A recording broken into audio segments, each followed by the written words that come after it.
Would your teen's faith survive being challenged tomorrow? I know mine didn't. Despite being raised in church, by freshman year of college, my faith had crumbled. The shocking truth? 61% or more of teens who are active in the church eventually walk away from their faith. But there's hope. If we haven't met, I'm Kim with Not Consumed Ministries. We help families grow in faith so they can live not consumed by life. Today, I'm sharing 7 crucial conversations every Christian needs to have. These aren't just topics. They're spiritual battlegrounds where our kids are fighting without armor. These are the conversations I wish my parents had had with me. They're conversations that could be the difference between a faith that lasts and one that fades away. So let's dive in. Topic number 1, talk about money with your kids. Have you ever wondered why some people behave as if money grows on trees? I think this behavior stems largely from not knowing the true value of money or how to earn it and how to budget it wisely. When I was growing up, I didn't learn much about money. Many parents back then bought the lie that kids had no business knowing about money. What a tragedy. The sad reality is that most Americans today are up to their eyeballs in debt and live each day a slave to their money. It seems as soon as they got their own credit card, they lived like money actually did grow on trees because they didn't know any better. The truth is, money is very much our kids' business. We should never hide the discussion of money from our kids. If dad loses his job, tell them. If you give generously to a cause, involve them. If you choose one house over another, show them why that made sense financially. If you make a foolish money choice, confess it to them. Show them how to invest in a 401k. Talk to them about an emergency fund. In our digital culture, this means we have to talk about money even more adamantly because the day-to-day transactions aren't as obvious as they once were. I've had this issue even with tithing. And yeah, it does mean that we have to tell them the hard things, like when we make mistakes and when things are tight. But don't worry, this gives them the opportunity to grow closer to the Lord and to have faith as they watch God provide. If you need help getting started with money, I highly recommend the book Smart Money, Smart Kids by Rachel Cruz and Dave Ramsey. It's practical, simple, and gives you tools to help your children learn about money. Topic number 2, you need to talk about sex with the kids. I know. Sex is literally the last topic on the planet that we parents want to talk about. Just being real. But here's what we miss. Sex is exactly what the world wants to talk to our kids about. It permeates movies, media, advertisements, literally everything they see and do, even if they're homeschooled. If we neglect talking about this with our kids, they will form ideas from what others are sharing about it. Make no mistake, your kids are hearing about and talking about sex. And I don't just mean teens. In fact, statistics show that on average, kids are exposed to porn the first time by the age of 8. First of all, that means that kids are exposed to this even younger than that. And if this doesn't make you sick, I don't know what will. As homeschool parents, we've bought the lie that we're going to protect our kids from all of this by keeping them home. But it's a lie. Your kids will not be protected from the filth in this culture. There is nothing you can do to hide from it. You have to take it on. You have to be the voice of truth. You have to teach them to identify the wrong messages and stand up for the truth. I'm very passionate about this topic because it was not discussed with me, and the results are tragic. I've written about that in several blog posts that I'll link in the descriptions if you want to dive deeper. Topic number 3, talk about politics. I'm going to be honest, I hate politics. And this has only gotten worse the older I've gotten. The more volatile things have become, the more I have worked to avoid the discussion. And it sort of kind of works sometimes. I mean, it's easy to scroll past things on Facebook and turn off any hint of a news story, but it isn't easy to block out how it affects everything around us. Here at Not Consumed, we spend time with many teens here in our home and working for us. As those issues unfold, I have noticed the things that kids are talking about. During COVID, more than ever, I noticed that kids are talking. I've listened to kids try to hash out with one another huge issues like when or if they should wear a mask. They talk about who to vote for and what they think about social movements and so many other issues. Like it or not, there's no escaping politics. But it's a little bit deeper. Kids are looking for guidance on how to deal with these issues. Their friends are talking about it, even if we aren't. That ought to scare us to death as parents because teens don't have the wisdom they need to battle these big issues on their own. They need us. To make matters worse, when Christians avoid talking about politics at home, we raise a generation that might be confused about important principles. Here are just a few of the reasons we must tackle this topic: to obey God's instruction and pray for our leaders, 1 Timothy 2, 1-2. To show kids how to choose reliable sources of information. To help kids to be ready to give an answer for the hope that's in their hearts, 1 Peter 3:15. To help kids stand strong for what they believe in. To open their eyes to the needs of the world around them. And to show them opportunities to share God's love. But most importantly, talk about politics with your kids because they are desperately trying to figure out what to think. They want to know what you think. They want to stand firm on the truth. World News Group is one of my favorite ways to talk about politics because it gives you daily news without all the junk. It's written for homeschool families and aims to help you talk about these important issues together. It's a subscription, but it's pretty inexpensive. I'll link it in the description so you can check it out. Topic number 4, you gotta talk about media with kids. When I was in high school, a long time ago, I wrote a paper about the deleterious effects of watching TV.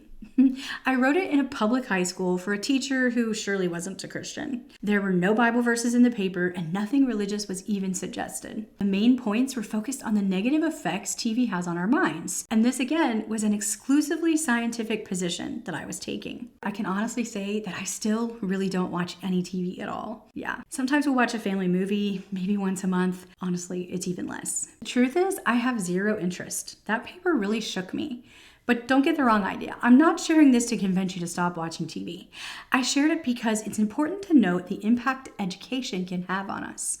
That paper changed my lifetime position on TV watching and has impacted the way that I use the internet as well. This is important because as parents, we think we can never win the war on technology. We think we will never be equipped to battle the excess of media that our kids consume. Maybe there will always be a screen somewhere within your child's reach. I think we can safely concede to that possibility, which means instead of trying to keep it out, we need to be talking to our kids about its responsible use. We need to educate our kids on the big why behind limits and guidelines. Here are just a few things to teach kids about media. Your eyes are the window to your soul. Everything you put before your eyes, you put into your heart and your mind. Matthew 6:22-23. Protecting your heart should be your top priority. This includes guarding your eyes and ears, keeping them from filth. Proverbs 4:20-27. Your digital footprint will be with you forever, impacting your ability to get a job, make friends, and have an effective ministry. Super important to teach kids. They think it can be erased, but it oftentimes cannot. People find things you even deleted. Accountability for your time with media should be as public as possible. Right priorities in your life will put Jesus first, responsibility second, and entertainment last. When we get those out of order, everything is messed up. That's Matthew 6:33. But remember, talking to kids about media shouldn't be a conversation about rules and guidelines. It should be a conversation about protecting your heart and soul. Purity isn't something you only need to worry about when your teens start dating. Purity is keeping the filth of the world away from your heart by protecting your eyes and your ears. Topic number 5. Talk about church with kids. Now, we started by talking about teens leaving churches. Remember that 61 or so percentage? This has been a burden on my heart for years. In my studies, I picked up a book called Sticky Faith by Carol Powell, and I read these words. Only 20% of college students who leave the faith planned to do so during high school. The remaining 80% intended to stick with their faith, but didn't. This was actually my story. I had no intentions of writing God off. It just sort of happened. In this book, the authors interviewed countless teens to learn what might have been different for those who stayed in church compared to those who didn't. One particular finding shocked me. It seemed that many kids walked away from the faith simply because they didn't know how to choose a church, so they didn't get plugged in once they went off to college. How crazy is that? But it makes good sense. If you've ever had to change churches, you know how hard it is to know what to look for. That's why this is a critical conversation to have with your kids. I had the opportunity to talk about this with my kids when many of our friends left our church because of the COVID restrictions many years ago. It was not a conversation I wanted to have, but it was so good for all of us to think through what was most important and what was happening around us. A couple years later, we actually moved churches and had an even deeper conversation about it. You might find that some of these questions are uncomfortable or even challenge what you believe. Well, that's the idea. Let the questions stir up your thoughts and create a conversation where lots of different ideas are heard. Then record what you believe as a family. I call these statements of faith, and they're super powerful. Kind of like that paper that I wrote back in the day on the effects of television. All right, topic number 6. talk about social injustice with kids. Now, social injustice is a hot topic in our culture, and just the mention of it brings up all kinds of feelings. We struggle with topics like this because we struggle to both stand firm in our beliefs and to have compassion for others. I promise it is possible to do both. It's also the example that Jesus left us. We can teach kids to fight against social injustice without compromising their faith. Seeking to understand how someone feels makes you compassionate, not hypocritical. It makes you loving, not compromising. This is what fighting social injustice should be all about. We should teach our kids to listen to those who feel unheard, fight for the rights of the unborn, fight for the sanctity of marriage, support those who are oppressed, rescue those who are abused, seek justice for those who can't do it for themselves, and to love others without conditions. Here are some great resources for this topic. One Blood for Kids, What the Bible Says About Race by Ken Ham. Unplanned is a movie. It's one of the best movies I've ever taken my teenage girls to see. It's very graphic and it's serious talking material, but you must talk openly about this. Fault Lines by Vodi Bakum is another great read that will totally open your eyes to this issue. All right, topic number 7. We got to talk about evolution. One of the biggest mistakes we make as parents is to talk to our kids only about what is true, instead of pointing out that which is false. This is a huge danger for homeschoolers who choose their curriculum and filter out events or ideas that they think are wrong. This has happened to far too many Christian families who failed to teach their kids about evolution. When the child goes off to college, suddenly new ideas are presented and the student grabs onto them. We don't want that, my friend. Sadly, kids don't fall back on those years of wisdom and trust in us as parents. Instead, they believe that we're foolish, simple, uneducated, and that the professors have enlightened them. There are so many examples of this, but I think evolution is the biggest. For decades, Christian parents have been afraid to tackle the topic of evolution. Maybe it's in part because our scientific background isn't strong enough to defend the Bible, so we shy away. Well, there's good news. You can teach apologetics for kids. The Bible is strong enough to defend itself. Give your kids the right resources and teach them the truth. Show them the principles of evolution and then show them how the Bible and science refute that. Yeah, did you know that science refutes that? I highly recommend that you go to the Answers in Genesis website for resources to help get you started.